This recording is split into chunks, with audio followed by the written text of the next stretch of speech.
Hey, it's author and attorney Kelly O'Connell. How you doing today? Thank you so much for joining me.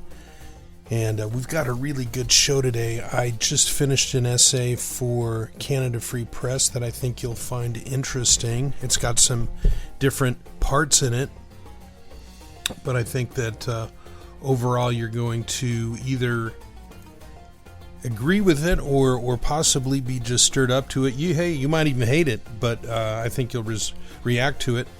It's going to be published in Canada Free Press from Toronto, where I've been publishing for over 10 years. And it's called Narcissist Joe's Confabulation Means His Fevered Brain Automatically Spins Lies. And here's the real title: Most Damning Biden Effect, No Evacuation Plan for 40,000 Trapped Americans. So what I'm getting at in this one is, as you can imagine, the effects of Joe Biden's mental problems, which are obvious. He's got a problem with words.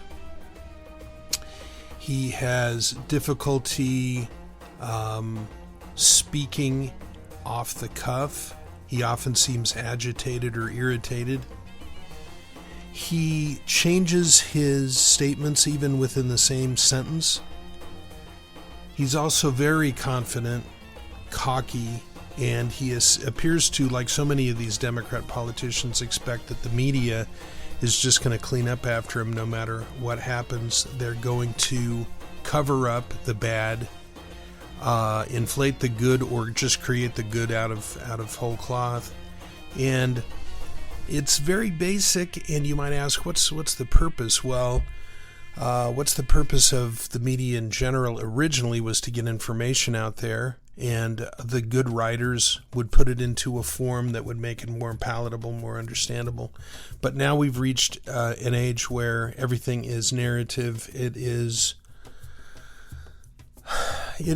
storytelling from a left side, from a socialist, progressive side, and it is also in the category of propaganda. So here's the essay, and you can just respond. Please subscribe to my channel so we can get the word out, and give me a thumbs up, and whether you like it or not, put a note in there. Now, Biden's incredible unforced error. Joe Biden's desultory, meaning disorganized, approach to ending Americans' occupation of Afghanistan is jaw-dropping in its horrifying simplicity. A jaded old codger, both in cognitive decline and increasingly disinterested in leadership, projected his indifference for Americans and Afghans onto this project. And so, in short, this is why we don't ask folks in retirement homes to chair important projects. But the notion Democrats can run whoever they like for the presidency and pretend they are incompetent, then riotously laugh at the results like they're gods and the rest of us are just little bums, has now had its predictable, horrifying result. And so Biden's dementia and lack of human concern spells Afghan disaster. Now, no Better Afghan Exit Exists, according to Biden, but since Biden and his team could have organized the withdrawal any way he chose, we have unlimited firepower. We have as many troops as he wanted to send over. We have world-class weapons. All we needed was a strategy and will. So the manner of the exit played out all by his design. Further, it became a manifesto-in-fact, really a statement, almost if it was written down, of their convictions, values, and character. But old Joe and his woke military couldn't emote any concern. They don't give a damn. Isn't it obvious? Therefore, a simple order to take the midnight flight back home, the midnight train to Georgia, so to speak, meant Biden would simply end Afghanistan like turning off a light. Out of sight, out of mind. And his willing media minions would then therefore follow and simply cover up his tracks, like always, as I just mentioned. Except, this one blew up like Nagasaki and shone a light across his devilish lack of concern for his own people. It highlighted the astonishing fact that Zombie Joe expected everyone to just find their own ride home and damn the torpedoes. Annoying questions treated like flies. It's clear that Joe doesn't really want to be bothered by any of these pesky details and swatting them away like flies buzzing around his head. And so Angry Uncle Joe claimed people who clung to American rescue planes then fell thousands of feet were, well, that was just so 5 days ago, was his response, which is a non sequitur, doesn't make any sense. But it also well exposed his cynical apathy. Biden also lies at the drop of a hat, where his natural tendency to embellish meets his brain's collapsing ability to process information. And folks, this is where I think it gets kind of interesting, because you've got a guy who is a famous liar, a guy that plagiarized, a guy that cheated in law school. He repeatedly lied on the campaign trail. You remember when he gave this speech from Neil Kinnison from the UK in which he said, "My people come from 1,000 generations below the earth mining coal," and yet it turned out that that was just an absolute lie, that nobody in his family ever had any connection to the coal industry. My observation is cynical people are not realistic, they're just intellectually lazy. Joe is cynical. He put his cynicism onto this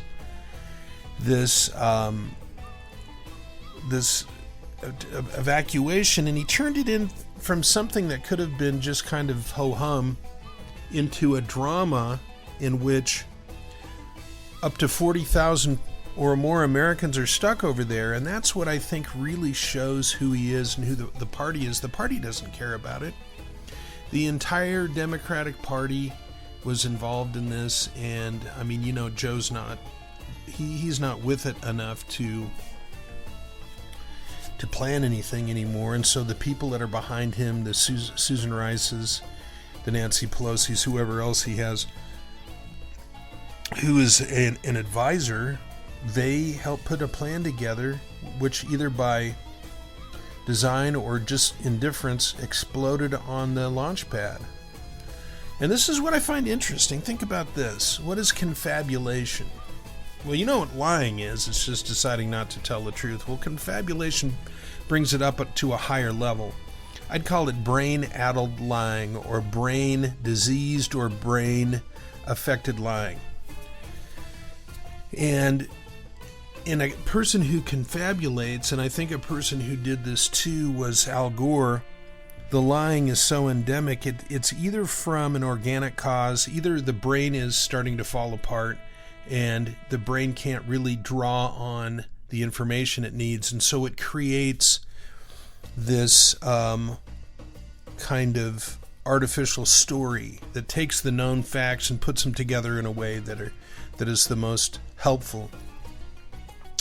There's another type of confabulation too, though. It's a pathological liar, a person who can't talk without lying. And I know some people like that. I know some attorneys around here who lie when they don't even have to, and then you have to ask yourself, what's the purpose of that? And I think, as opposed to having a purpose, whether maybe it's just self-entertainment, how many lies can I get past somebody, it's also a habit, and the habit drives unreality deep into the person's mind, into their soul. It disconnects them from reality, and we all have the job, we have the honor, but it's also a duty, a responsibility to try to tell the truth to ourselves so we can tell it to others. And Joe can't pull that off. And so the results are Joe is jazz riffing. You know how a jazz player will get a melody, they'll get the key they're in, the melody, and they'll play off that. They'll throw in interesting chords or changes or riffs, whatever, to make the song more interesting. Well, that's kind of what Joe is doing. He's taking pieces of facts and building a new story out of it, off the cuff. So his jazz riffing inability to stick to truth's melody is called confabulation, and by definition, confabulation is a type of memory error in which gaps in a person's memory are unconsciously filled with fabricated, misinterpreted, or distorted information. But Sam Vankinen, who's an expert on narcissism, malignant narcissism, also says it's a choice, it is venality, it is soul level dishonesty, and it comes out of this narcissism. A sociopath, a psychopath, lives off this. Now, since Biden has spent his life telling tall tales, such as this story about coming out of the coal mines, it's easy as Sunday morning for him to fib. As fantasist Joe ages, though, his mind enters a deception house of mirrors where every fact is in play and every story becomes a jazz riff of whatever new claims or new storylines suit his mood or environment. So Joe's dementia is such that the Democrats ran a candidate in obvious mental decline, reaching a new low. In their Beelzebub, or their devilish strategy for retaking power. Beelzebub is Lord of the Flies. Classic dementia symptoms include difficulty with visual spatial abilities. So a person who's demented probably shouldn't be driving. Clips now show Joe getting lost, looking for a White House door where one of his aides points to the ground where he needs to turn, and he just keeps plowing ahead till he's like at the bushes. They also have difficulty reasoning, planning, organizing, these type of things, and they lose a cognitive ability, higher brain function. And so we have a clip where exasperated Joe claims no better exit in Afghanistan existed. Is that really possible? Of course it's not. Biden is shown in confusion and disorientation, giving a speech and actually forgetting where he is. Biden belching up nonsensical gibberish in his town hall. It was really surreal with Lemon Man, Don Lemon. Don loves those lemons. And difficulty with coordinating motor functions. Did you recall when Joe fell 3 times on the same plane stair? And he has a zombie shuffle. You see how he walks. He doesn't fall over, but he doesn't seem that steady on the other hand. And when he's asked a question, he just kind of stomps off. He's just like an insect. He's like an ant going on a scent trail. There's no higher brain activity with this guy. So, what has happened to America, if I ask you this? Are we as good as we were 30 or 40 years ago? You'd probably say no, and I'd ask you why. And you'd probably come up to a similar cause that I do. Collapsing America by a mental virus. The seeming sudden collapse of America's military ability to handle routine tasks was just absolutely shocking. And it's a case of a fish dying from the head. Our society is like a patient in an ICU, a critical care unit, where one organ starts to fail after another. So, first went education riddled with Marxism, then the media became leftist and therefore unable to tell the truth because it was so distracted by creating propaganda. Sports and corporations recently gave in fighting against so-called unfair voter laws. And now even the U.S. military, the finest fighting force in history by far, because it's now woke and debased through politicization, can't even evacuate its own citizens and allies from a city where it enjoyed complete control and 1,000-to-1 advantages in weapons, technology, and firepower.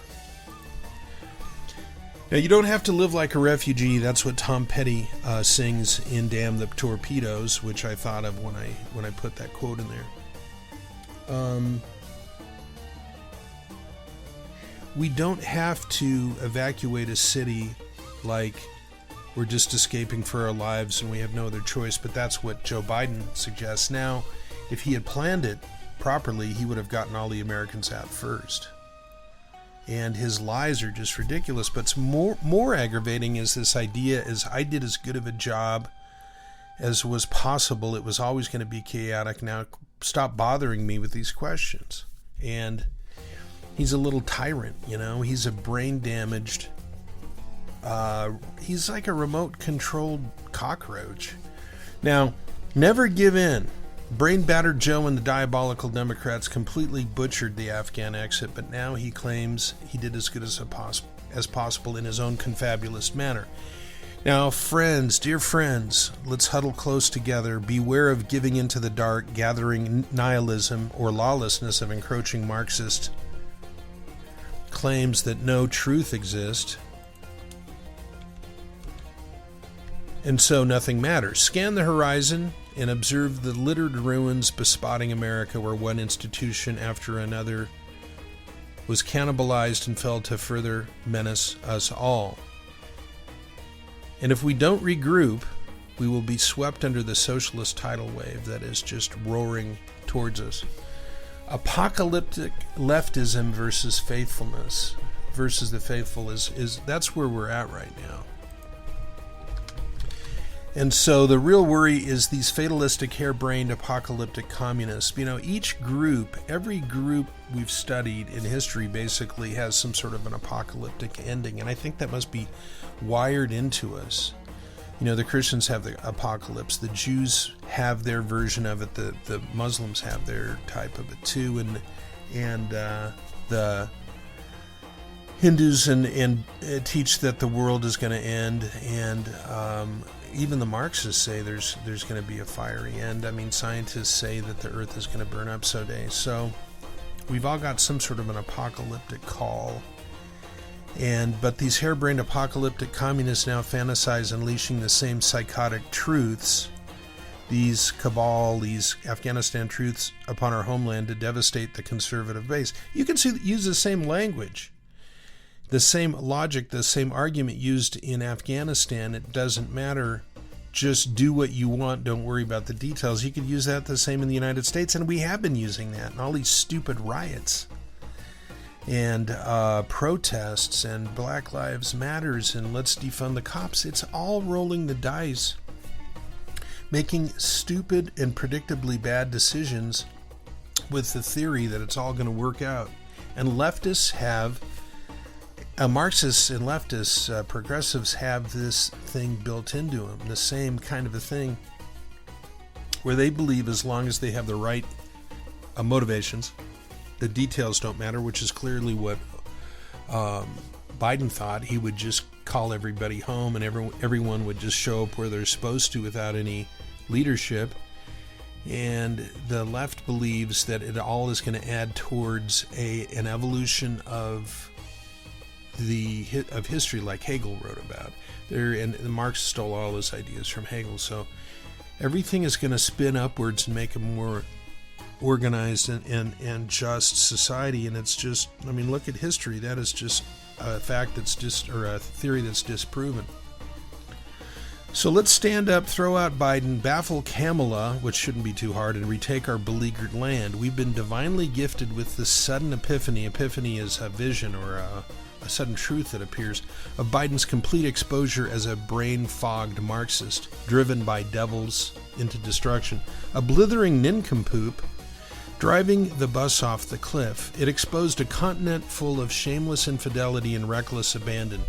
Now, revelation from heaven. This is a heavenly revelation because we believe that there's a divine force that's guiding history, and if we cooperate, if we attempt to study God and learn about Him, put a theology together and worship and try to get on His game plan, that it'll benefit us. And to not have that means that you're doomed, is the theory. This revelation exposing undeniable proof of Biden's incompetence and mendacity fell from heaven into our laps. Remember, we're hard-pressed on every side but not crushed, perplexed but not in despair, persecuted but not abandoned, struck down but not destroyed. Let us arise with God's succor and direction, or succor and direction, and with utter confidence know we're on a divine mission. Let's repudiate the godless anti-American suicide cadre and return fidelity and sanity to America, world hope of liberty in depraved days. Fiat lux and semper fi. And fiat lux, semper fi is, that's your Marine statement. And then fiat lux is let there be light. So thanks for tuning in. Now I've got for you your weird news, if you can just check this out. All right, so I got your weird news for you. You've got three.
baby, and he was fine when he came out, but now he's turned into what his mom admits is a little gorilla.